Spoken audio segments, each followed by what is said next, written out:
말씀 네, 부탁드리겠습니다. 저희는 마스크를 벗고 말씀을 드리겠습니다. 반갑습니다.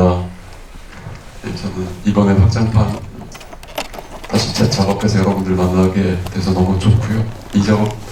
이번이 훨씬 더 시나리오에 가까운 버전이어서 저도 시나리오에 가까운 버전을 이렇게 가까이 다시 이제 뵙게 돼서 너무 반갑고 또 이렇게 와주셔서 감사합니다. 오늘은 저희가 50명이 절대 넘어서 안 돼서 이렇게 조촐하게 자리를 마련했습니다.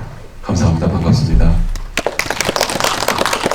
네, 오늘 행사 진행 순서 말씀드리겠습니다. 지금 4시 33분인데요. 저희가 한 50분 정도 시간이 있거든요. 뒤 상영 시간이 있기 때문에. 그래서 한 50분 정도 시간 동안 아무래도 저희가 이제 확장판을 하게 되니까 확장판과 관련해서 좀 어느 부분이 좀 더 강조가 된 부분에 대해서 이야기를 나누도록 하고요.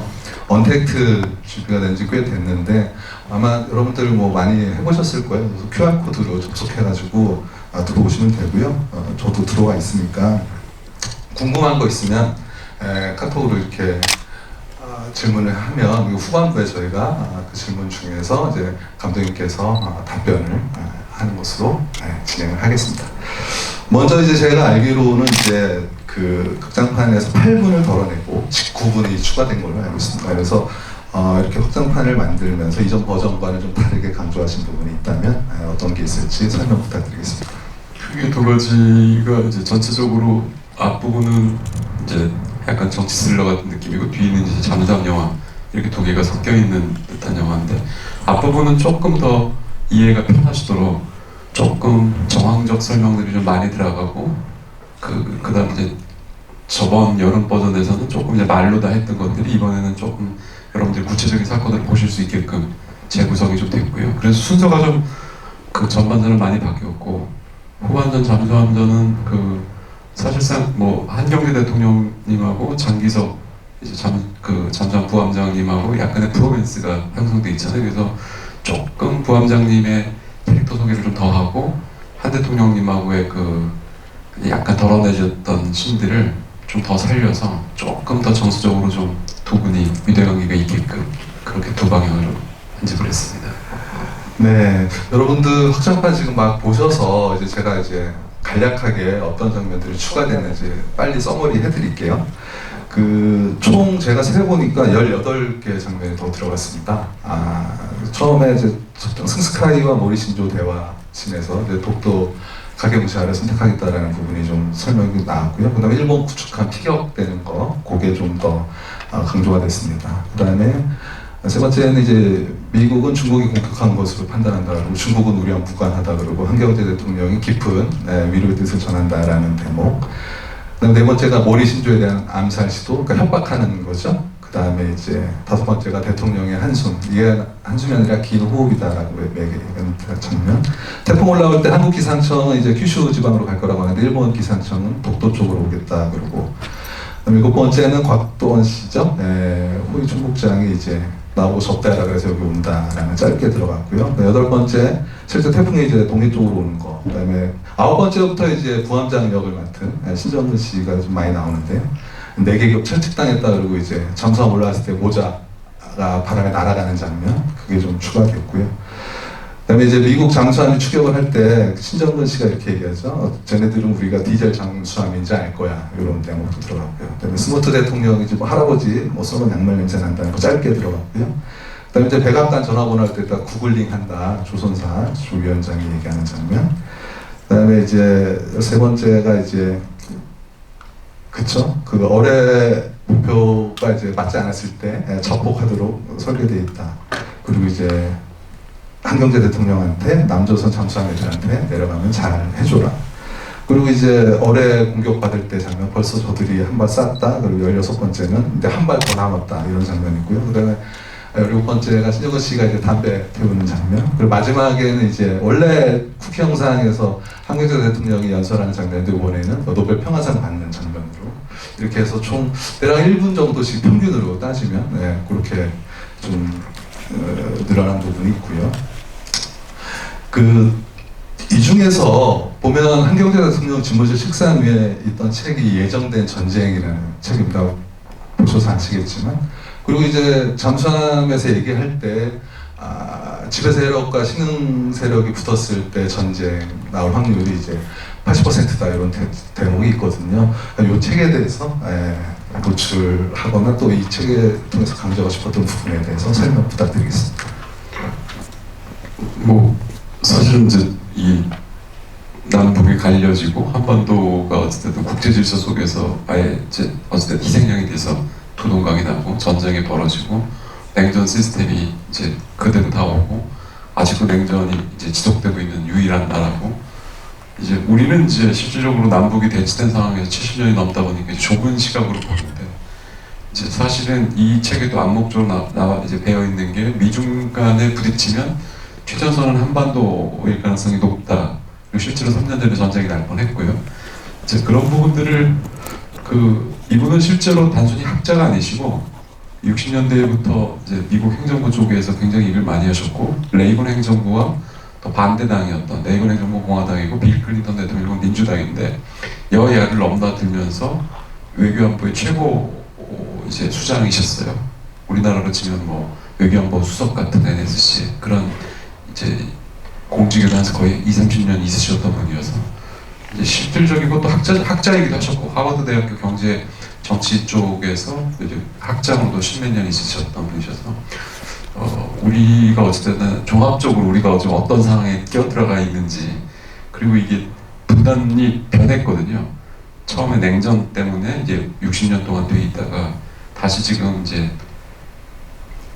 미중 전쟁으로 옮겨가고 있잖아요. 정확하게 또 한국은 껴있고 그래서 어떻게 이제 분단도 사실은 우리한테 똑같은 분단이지만 국제적으로 봤을 때 분단의 성격이 변했거든요. 그런 걸 가장 이해하기 적합한 책이 아닌가 싶어서 영화에도 인용이 된 것 같습니다. 네, 국중 한경제 대통령의 이제 지배 세력과 신흥 세력이 붙을 때 이제 80% 전쟁 확률 어떻게 나온 거냐면 이제 이 저자가 지난 500년 동안 사례를 쭉 그렇게 붙었을 때 사례를 해보니까 16차례가 있었는데 그중 12번이 전쟁이 난 거죠. 최근에 일본이 미국 진주만 공습했듯이 독일이 이제 영국한테 붙었듯이 그런 식으로 이제 전쟁이 날 수밖에 없었다라고 얘기하는데 이거를 이제 투키디데스의 함정이라고 이제 얘기를 하는 거죠. 이 책의 저자는 옛날에 스파르타가 지배 세력이고 아테네가 신흥으로 떠오를 때 둘이 이제 결국은 붙어서 전쟁을 했던 걸 가지고 이거는 이 책의 저자는 이렇게 얘기합니다. 이랬을 경우에는 이거는 거의 법칙에 가깝다. 두 나라가 붙을 확률은. 그래서 정확하게 이제 75%인데 책에서는 16분의 12는 75%인데 가보님이 80%라고 한 이유는? 약간 여기서 부가로 이제 500년 전에 있는 것도 조금 예를 들거든요. 그것까지 넣으면 과거에는 전쟁이 그냥 밥 먹듯이 했던 때니까 그때는 훨씬 높았거든요. 그래서 그것까지 계산은 실질적으로 한참 올라가는데 그러니까 그래서 근데 이 화포가 전쟁 무기로 쓰이기 시작한 이후부터로 잘라서 사실은 얘기하실 거여서 그 전으로 올라가면 사실 확률은 어마어마하게 올라갑니다. 네. 그 연장선상에서 영화 첫 장면 보면 이제 중국 잠수함이 쭉 가고 뒤에 이제 미국 잠수함이 쫓아가잖아요. 그래서 좀 그런 좀 더 상징적으로 감독님께서 일부러 넣으신 게 아닌가라는 생각이 들더라고요. 예. 그래서 첫 장면이 한반도만 보이다가 이제 동아시아 전체가 보이게끔 이제 스타트되고 그 다음 것이 이제 잠수함 둘이 출격하는 게 이제 우리 한반도가 한반도 문제가 아니고 국제 문제이고 한반도에 있는 당사자들은 절대 해결할 수 없다. 그런 것들을 좀 보여준 실제 해결할 수 있는 사람 지금 물 밑에서 저렇게 쫓기고 있다. 그런 것들 좀 보여주려고 설계했습니다. 네, 또 여러분들 아까 제가 말씀드렸지만 신정근 씨 분량이 꽤 늘었잖아요. 그래서 그 부분에 대해서 얘기할 텐데 감독님 신정근 씨 분량 어떻게 늘어난 이유라 그럴까? 사실은 여러분 혹시 분단물이라고 하는 이제 한국 고유의 장르가 있습니다. 우리 영화도 크게 보면 분단물에 들어가거든요.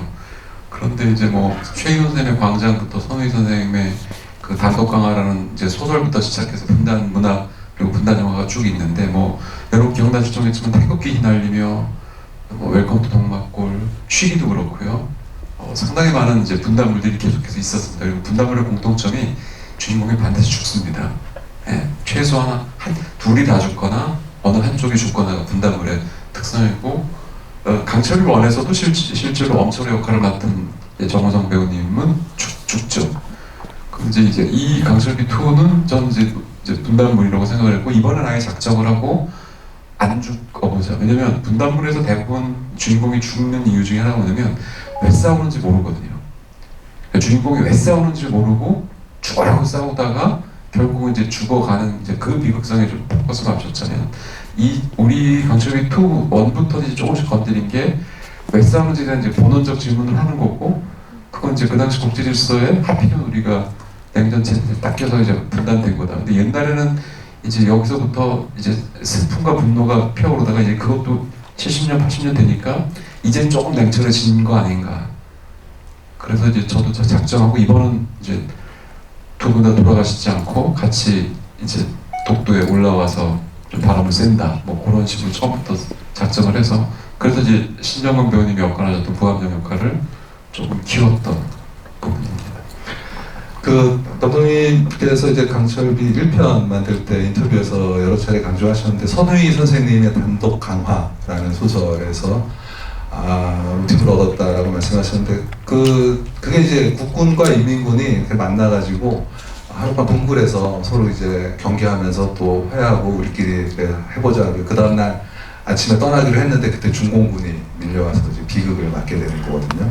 어쨌든 그 북한 쪽과 남한 쪽이 두 사람이 서로 이제 마음의 문을 열고 하는 대목들이 이제 말씀하셨던 분단물에 좀 있는 거죠.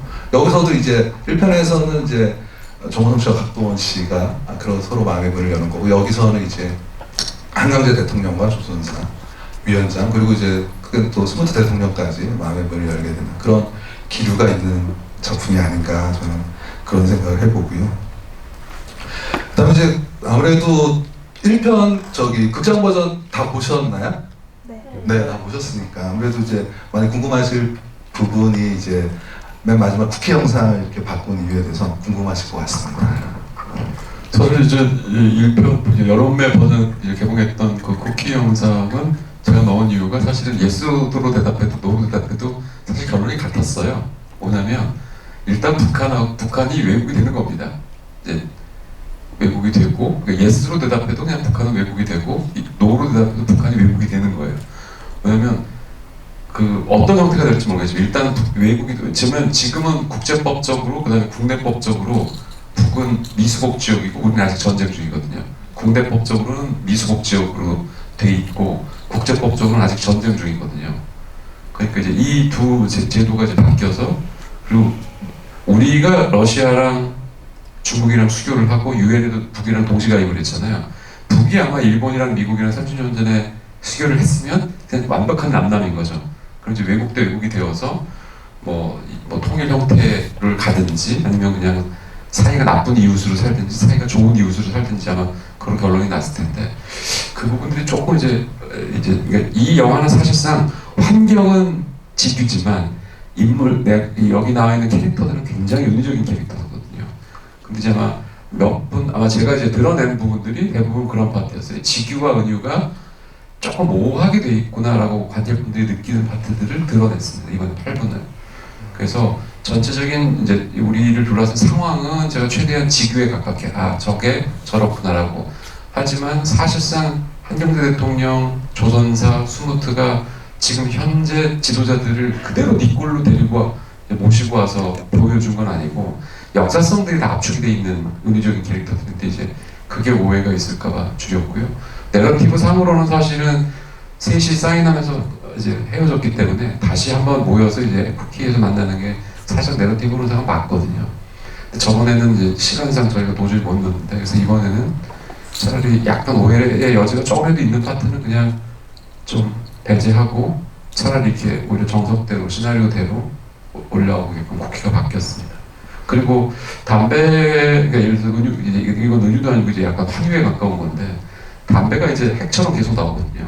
담배 피겠다고 막 우기고 막 방구 껴서 이제 뭐 유엔제처럼 약간 뭐 거기 블랙 코미디가 들어가 있습니다만, 그래서 마지막에도 뭐 담배 가지고 조금 이제 그런 걸 하면서 조금 그런 대유나 환유가 좀 더 일으켰으면 하는 마음도 좀 있었고요.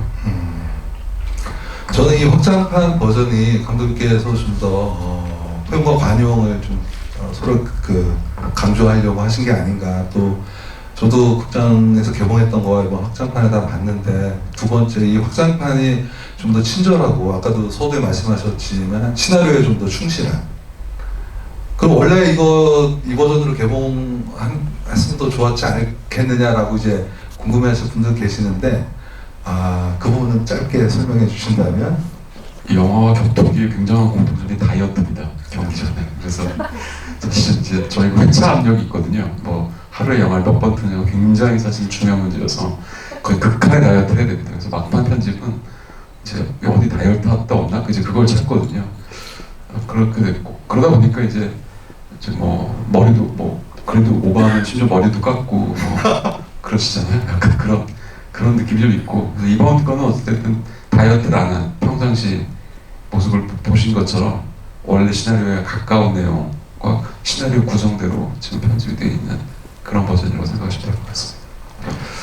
아무래도 이 영화 개봉 처음 하고 나서 대부분 많은 관객들이 동의하시는 부분은 잠수함 그 씬이 굉장히 볼만했다. 그래서 저도 이제 예정된 전쟁 책 읽고 영화를 또 보게 되니까 좀 그런 점이 들더라고요.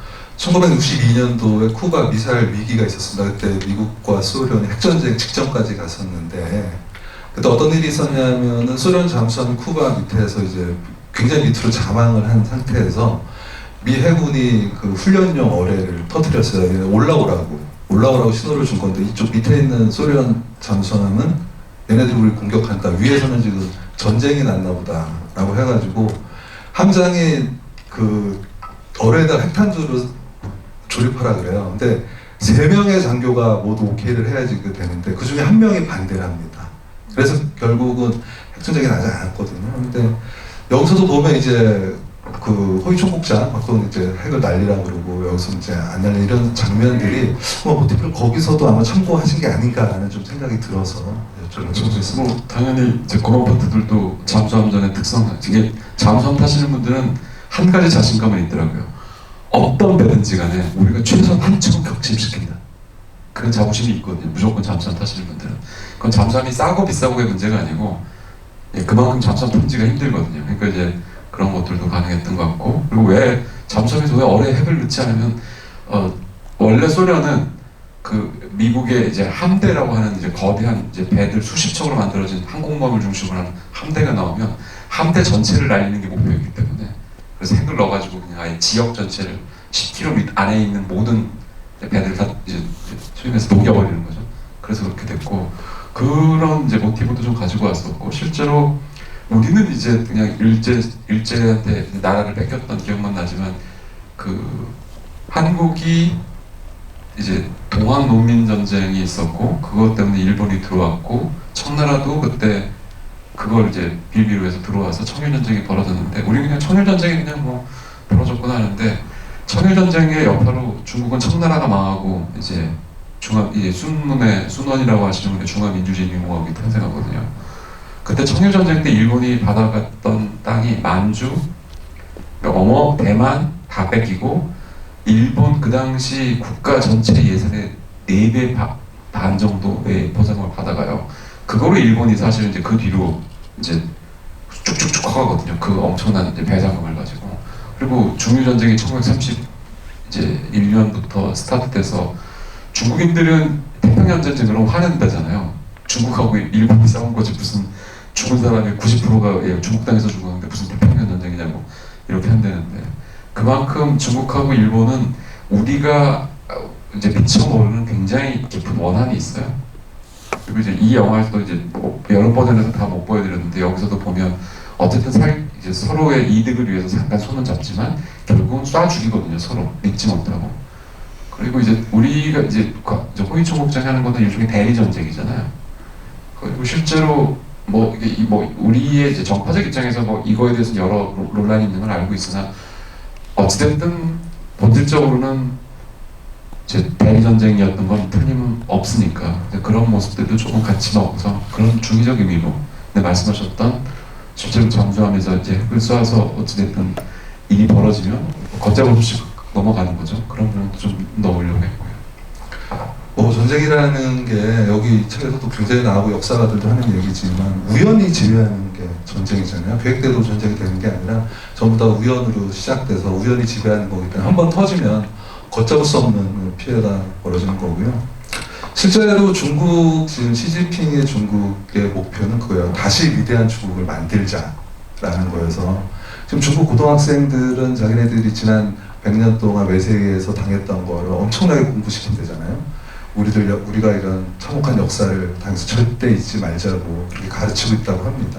그리고 지금 미국과 지금 투톱을 될 정도의 세계 최강대국의 위상을 지금 쌓아가고 있는 중국이고, 그다음에 이제 그야말로 최강대국인 미국, 이 두 나라의 틈바구니 속에서 우리 한반도가 좀 어떻게 우리 운명이 될 것인지 이런 고민을 제가 봤을 때 가장 지적으로 많이 시뮬레이션을 많이 돌리시는 감독이 양호석 감독님이 아닌가, 좀 그런 생각이 좀 들고요.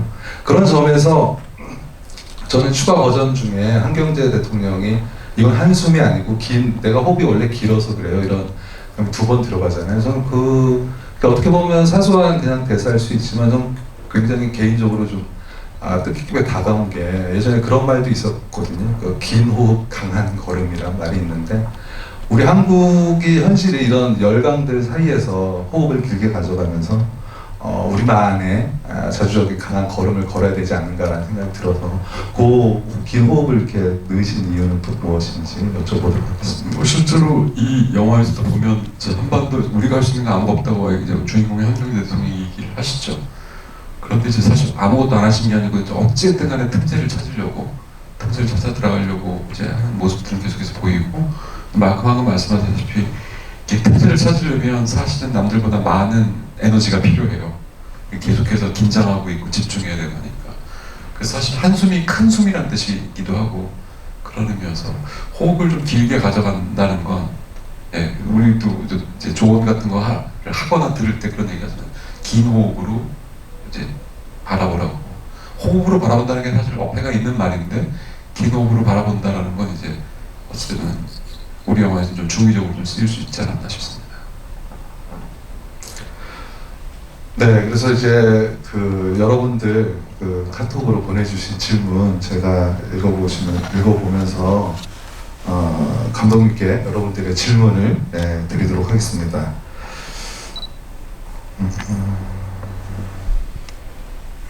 한경재 조선사 그리고 스모트 중 주요 캐릭터 이름마다 장명 의도가 있다면 설명해달라는 질문 있으셨습니다.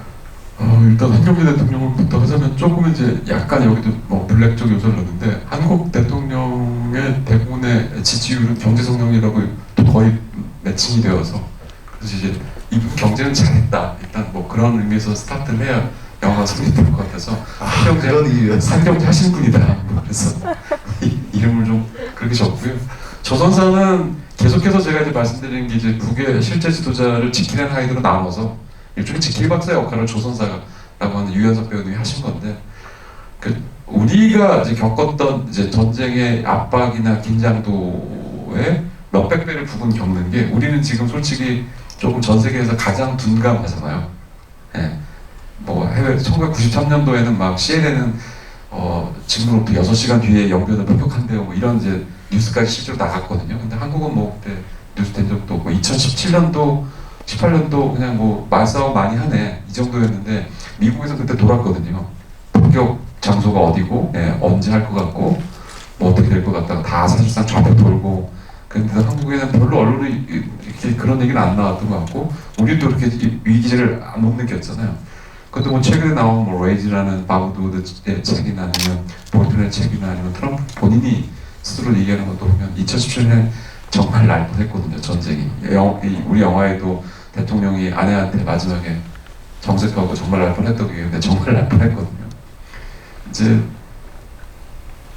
뭐 그런 의미에서 조선사라는 이름은 북한이 가지고 있는 주민들이는 뭘 원할까?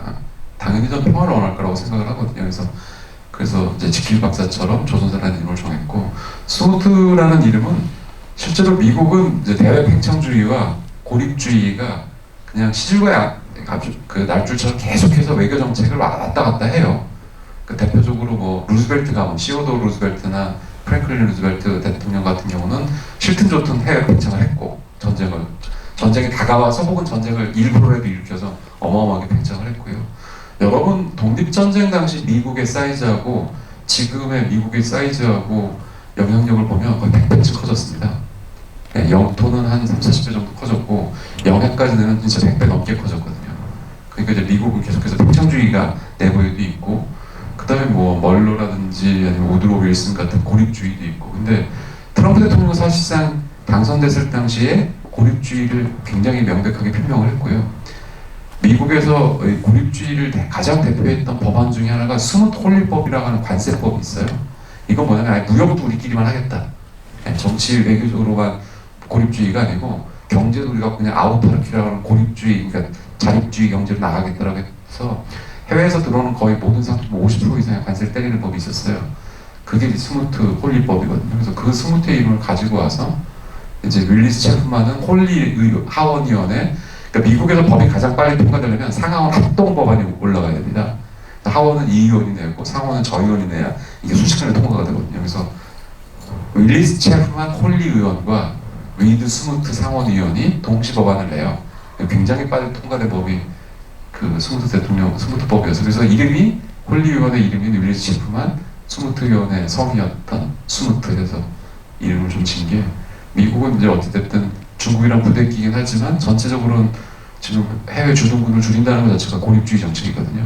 그래서 이게 돈 안 줘서 빼는 게 아니고요.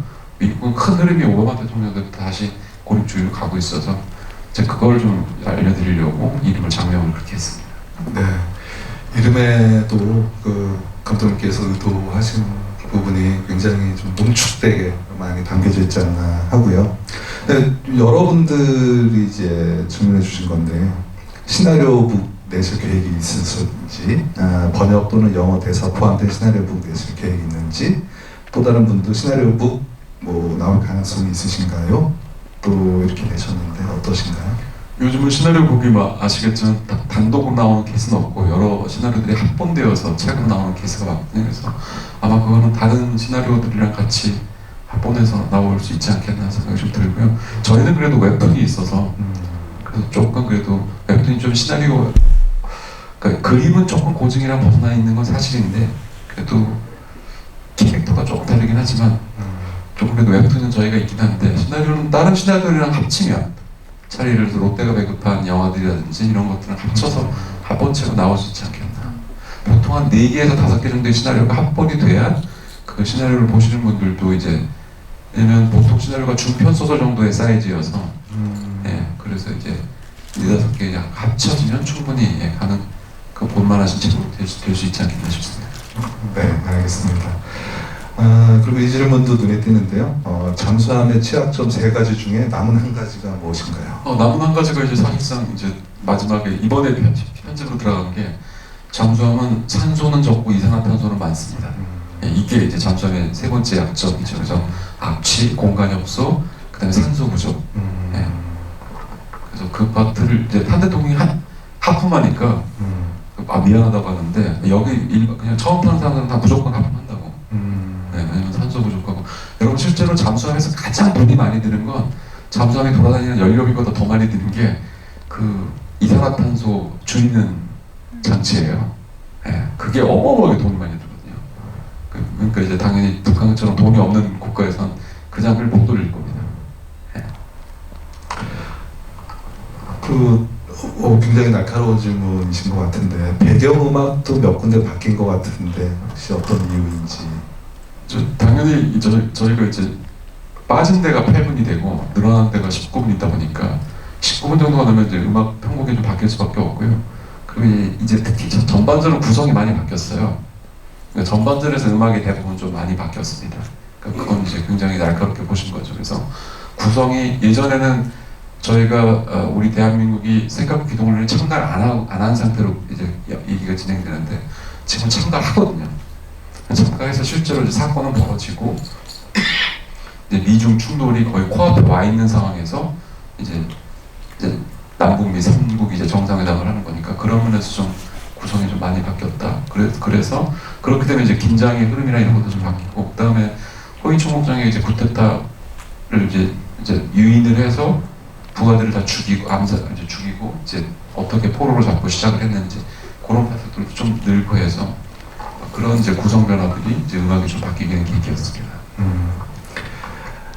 그 다음에 이런 질문도 있습니다. 신의 21에서 호위 중국장이 중국을 이용했다고 보는 의견이 있던데 이에 대해서는 어떻게 생각하시나요? 사실은 중국이 이용을 한 거죠. 이 영화를 이제 보시면 이제 중국이 이걸 누구 시키지?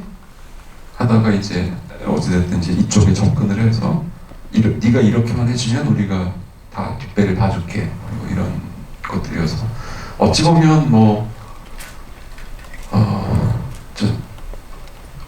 지금의 북한은 실제로 북한은 저는 장담하는데 절대 지금의 유엔 제재를 받으면서 못 버팁니다. 예. 만약에 그냥 올곧하게 유엔 제재를 홀로 다 버티려면 저는 몇 년 안에 이제 사단이 난다고 볼 정도로 굉장히 센 제재거든요, 지금이. 그래서 이제 실제로 여러분 모르시겠지만 미국이 재작년에 100만 톤, 작년에 80만 톤의 중국이 쌀 지원한 거를 그냥 눈 감아 줬어요.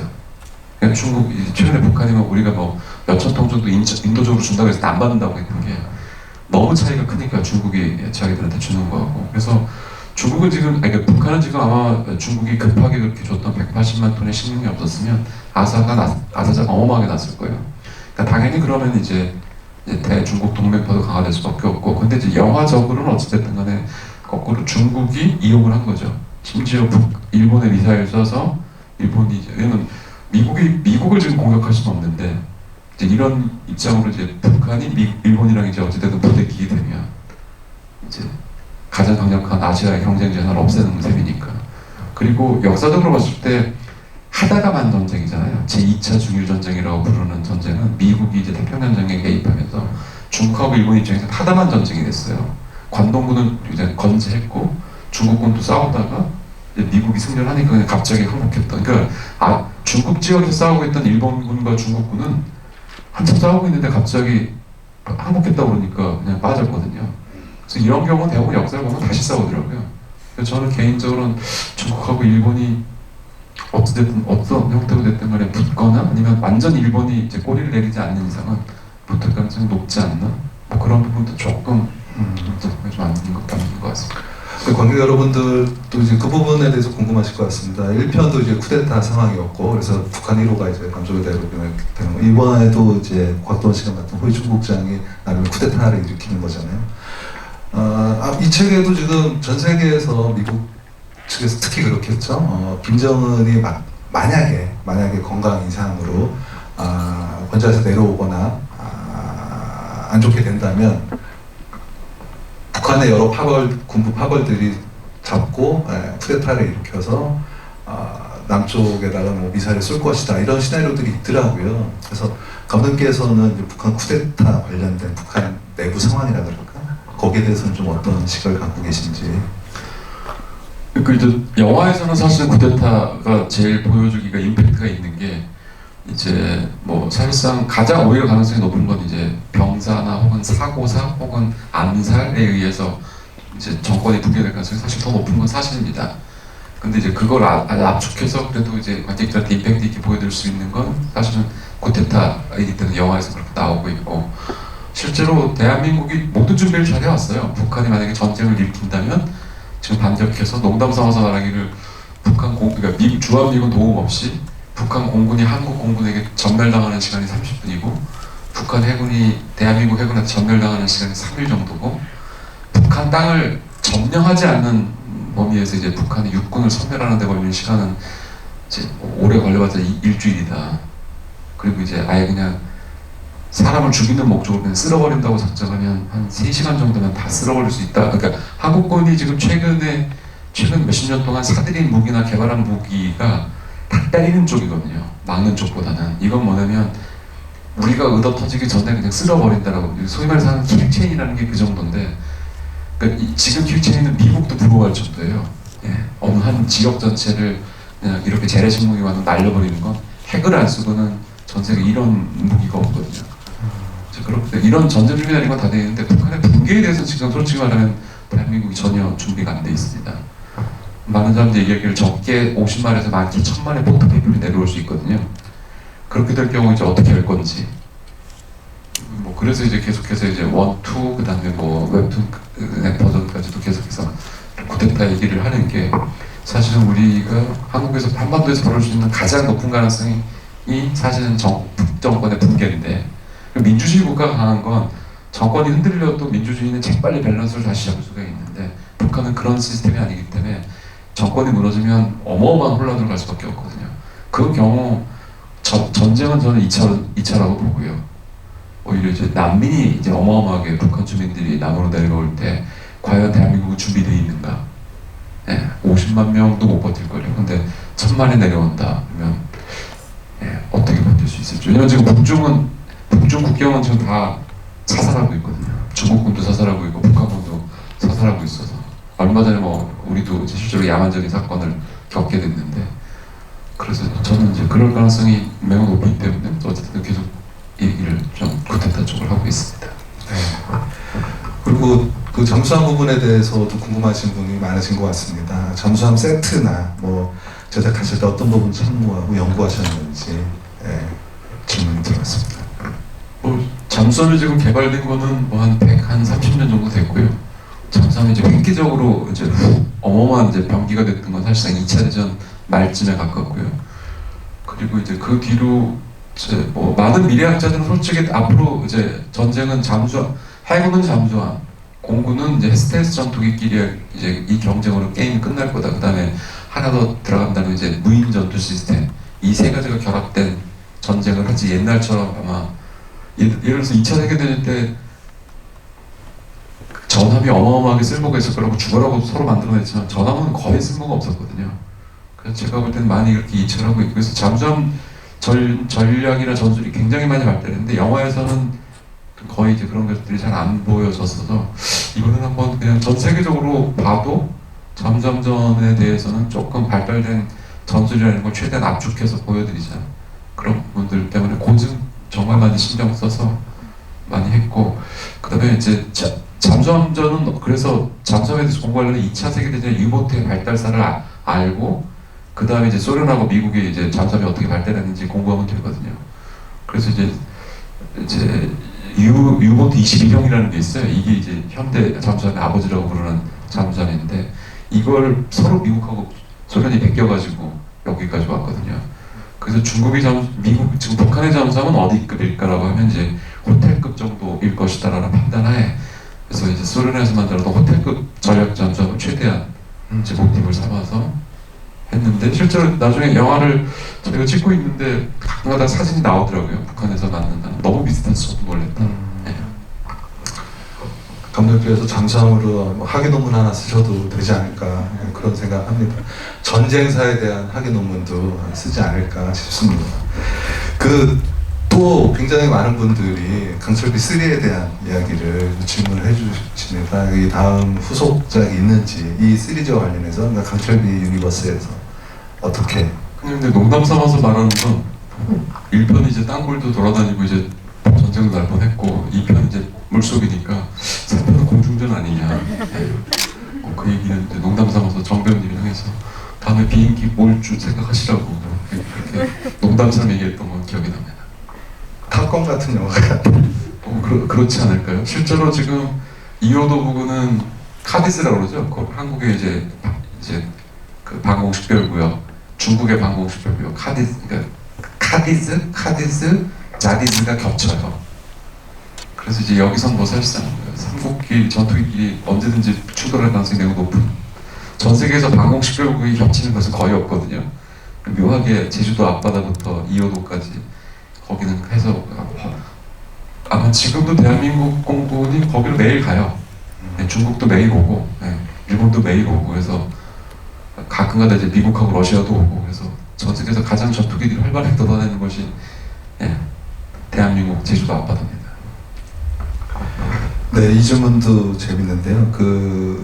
감독님이 굉장히 무게가는 지식도 많으시고 그 분야에 대한 고증을 잘하신다고 하는 걸 어느 인터뷰에서 들었는데, 혹시 앞으로 무기 분야가 아닌 다른 분야도 그렇게 시도하실 계획이 있으신가요? 또 있다면 어느 분야에 관심을 갖고 계신지? 지금 제가 이제 어쨌든 쓰고 있는 글은 이제 대가족이라고 하는 이제 가족 얘기인데, 여기 이제 몇 가지 소재들이 나오는데 이제 주인공 중에 한 분이 만둣국집을 하세요. 그래서 최근에 만두를 너무 연구를 많이 해서 이제 만두집 자신 있습니다. 이제 만두 맛있게 만드는 만두에 보니까 야채소와 고기소와 만두 피더라고요. 그래서 각각의 비법을 이제 저도 알아내서 만두 가게에 승산이 있다 이렇게 생각하고 있습니다. 제가 어느 인터뷰 보니까 시나리오 하나 쓸 때 공부를 굉장히 엄청나게 한다. 예컨대 빵집에 관해서 쓰려면 밀부터 공부해야 된다. 밀, 그다음에 재배 방식, 뭐 그다음에 요리사의 심리, 뭐 이런 것까지 공부를 하셔야지 제대로 된 빵집에 관한 시나리오를 쓸 수 있다 말씀하셨는데, 이제 다음 영화가 이제 대가족, 그 영어로는 어바웃 패밀리가 되는 거죠. 어바웃 패밀리 영화 이제 만두에 대해서 여러분들 만두 많이 사드시지 않을까 그런 생각이 드네요. 정말 존경스럽습니다. 만두 맛집 유튜브 한번 찍어볼까요? 네, 제가 꼭 구독할게요. 예. 저도 맛있는 만두 제가 꼭 소개시켜드리겠습니다.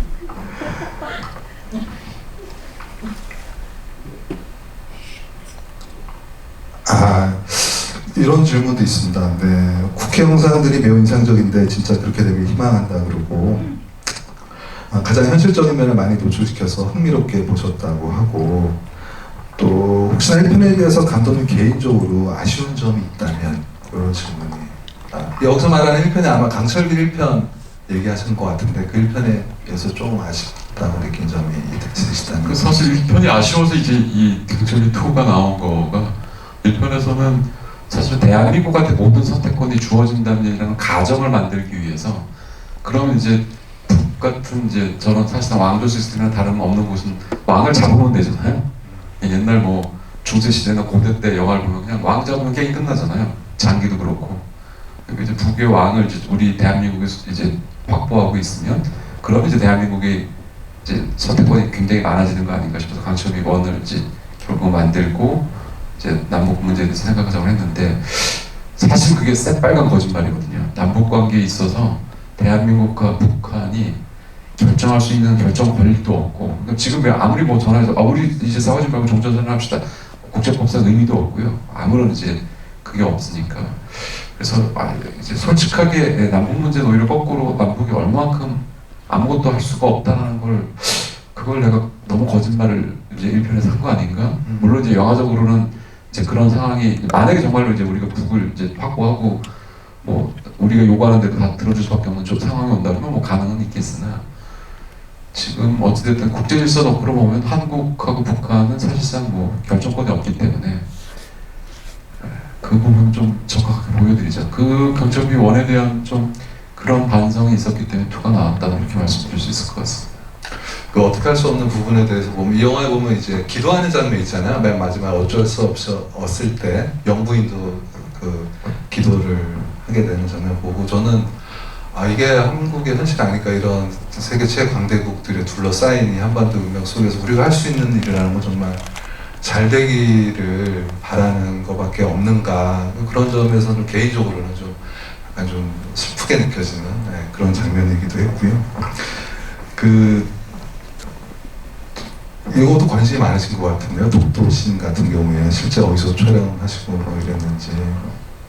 저희 뭐 결국은 이제 독도 가서 이제 촬영을 했고요. 독도 가서 실제 촬영을 했고, 홀로아리랑이라는 음악 다들 아실 것 같은데, 거기서 보면 가사 중에 하나가 백두산 맑은물, 한라산 맑은물이 동해 독도 앞에서 만난다, 뭐 이런 것들이 있잖아요. 그래서 어찌됐든 실제로 여러분, 동해는 전 세계에서 가장 잠수함 작전이 활발한 곳이 되었습니다. 5개국 이상의 잠수함이 지금 동해에서 실제로 거의 아마 10척이 넘는 잠수함이 최소한 이제 동해 앞바다를 돌아다니고 있을 텐데, 그래서 그런 뭐 실질적인 팩트도 그렇고, 만약에 이제 이게 떠오른다 그러면 이제 독도 쪽에서 만나서 오르는 건 어떨까 생각도 좀 들었고, 그리고 우리가 어찌 보면 이제 독도랑 많이 이제 어떤 지역을 가장 많이 동일시할까, 상징적인 걸 하면 실제로 많은 분들이 독도가 아닐까, 독도라고 생각을 하고 계셔서 그런 의미에서 독도 앞바다를 정했고, 그래서 다행히 촬영할 때 저희가 운이 좋아서 아무리 몇 번을 가도 촬영을 못 하신 분들이 굉장히 많다고, 저희가 굉장히 겁을 많이 먹고 사실은 며칠 찍을 까고 하고 갔는데, 다행히 저희는 너무 일기에 도움을 많이 받아서 첫날에 가서 딱 멋있게 잘 찍을 수 있었던 것 같습니다. 그렇죠. 독도 가는 거 굉장히 쉽게 갈 수가 없는 곳인데 하늘이 도우신 영화 예, 같습니다. 3대가 덕을 써야 네. 찍을 수 있다고 그래서 할아버지 증조 할아버지께 감사드리겠습니다. 네, 알겠습니다. 아무래도 이제 저희 시간이 이제 거의 다 돼서 마지막으로 또 차기작 질문이 계속 나오시는데요. 이제 가족 이야기를 하신다고 인터뷰에서도 많이 밝히셨는데 그 부분에 대한 언급 좀 부탁드리겠습니다. 실제로 뭐 저만 하더라도 어렸을 때 그냥 모든 집이 다 대가족이었거든요. 큰 뭐 그러니까 외가도 뭐 외삼촌, 이모, 할뭐 10분 넘으셨고 친가도 뭐 거의 10분에 가까우셨고 그리고 뭐 저희 집도 종갓집에서 제사 어마어마하게 지냈거든요. 근데 이제 어떻게 하다 보니까 대한민국이 핵가족, 대가족, 핵가족 그러다 이제 1인 가구까지 와서 전 세계에서 가장 발달된 HMS 음식을 이제 자랑하고 있고 그 중에 가장 대표적인 비비고는 지금 수출도 잘 되고 있잖아요. 그래서 말투에서 이제 비밀까지 연구하시는. 그래서 가족의 의미도 많이 변했고 가족의 형태도 많이 변했고 또 여러분 혹시 아실지 모르겠습니다만 1960 몇 년도인가에 팬에 120만 명의 신생아가 태어났어요. 올해 30만 명이 안 태어납니다. 그러면 이제 신생아 출생 수가 4분의 1을 주는데 50년 정도의 그냥 순식간에 이제 4분의 1을 준 거죠. 인류 역사에서 한번 찾아봤어 이때가 언젠가. 그랬더니 독일 지역에서 30년 전쟁이라고 카톨릭하고 신교도하고 싸웠던 전쟁이 있어요. 남자들이 다 죽거든요. 예, 30년 동안 전쟁하다 보니까 이제 모든 남자들이 다 전쟁 때 가서 죽은 거죠. 그때 한번 줄더라고요, 이렇게. 근데 유럽 역사에서 가장 끔찍한 전쟁으로 다들 30년 전쟁을 얘기를 많이 하거든요. 그리고 그런 사건 없으면 이렇게 인구 신생아 수가 4분의 1을 주는 케이스는 없는데 꽤 심각한 문제인 거죠, 가족이. 그래서 이제 그런 의미에서 그러니까 뭐 그렇다고 해서 심각하게 다르진 않고요. 이제 따뜻하게 또 약간 좀 코믹도 좀 있고 조금 좀 찡한 부분도 좀 있고 그래서 좀 우리가 이제 몇십 년 동안 사실 가족의 의미 형태 어마어마하게 변했는데 그걸 다룬 영화가 없더라고요. 물론 이제 부모 자식 간의 얘기를 다룬 거라든지 이런 건 있는데 조금 이제 예를 들어서 제사도 지금 어마어마하게 없어진 것 같고 조선시대 때 제일 중요한 게 제사였다고 그러더라고요. 지금 오히려 지내는 집이 없을 정도로 어마어마하게 줄었고 그런 부분들 좀 같이 한번 영화를 보시면서 저랬지? 라는 것도 생각하시고 그러니까 영화를 보시면서 뭐 숙제하듯이 무겁게 볼 필요는 없을 것 같고 뭐 이 정도로는 보실 수 있게끔 지금 노력을 하고 있습니다. 제가 잠시 들어오기 전에 들었는데 목표는 내년 봄에 촬영에 들어가서 내후년 설쯤에 개봉이 이제 원래 계획은 그러신데 계획대로 잘 돼서 2년 후에도 관객 여러분들과 같이 만날 수 있기를 소망하고 이제 뭐 많은 이야기 확장판과 관련돼서 뭐 많은 이야기를 나눴는데요. 마지막으로 끝으로 감독님께서 뭐 강조하고 싶은 것 있으시면 끝인사 부탁드리겠습니다. 뭐 대부분 확장판이라는 게 영화가 흥행이 잘 됐을 때 나오는 건데 너희는 BP도 못 넘었는데 뭐 이런 얘기를 들은 적이 있긴 해요. 근데 좀 아쉬움이 이제 원래 시나리오에 최대한 가깝게 저희가 처음부터 준비를 했었어요. 그러니까 여름에 개봉해 여러분들이 보셨던 그 버전도 있지만 이거 원래는 2시간 30분이 넘는 버전도 동시에 준비하고 있었거든요. 그래서 오히려 그것도 조금 압축을 해서 최대한 어쨌든 시나리오를 오히려 적확하게 이해하시기에 가장 편하게끔 사실은 편집을 했던 버전이 지금 거였고 그래서 뭐 당연히 여름에 개봉한 것도 제가 다 동의를 했고 저도 이제 편집에 참여를 한 거긴 하지만 개인적으로 확장판이 어떻게 보면 저 개인적으로는 애정판이라고 오히려 가장 좋아하는 버전이어서 이것들을 좀 보셨으면 더 좋겠다 그런 이제 소망에서 개봉하게 되었습니다. 그리고 이렇게 와서 봐주셔서 너무 감사드립니다. 여러분 박수 부탁드립니다. 감사합니다. 즐거운 시간 보내주십시오. 고맙습니다. 감독님의 애정판 잘 되실 수 있도록 여러분들도 많은 응원 부탁드리겠습니다. 연휴 때 이렇게 와주셔서 시간 내주셔서 대단히 감사합니다. 다음 기회에 또 뵙도록 하겠습니다. 안녕히 계세요. 감사합니다.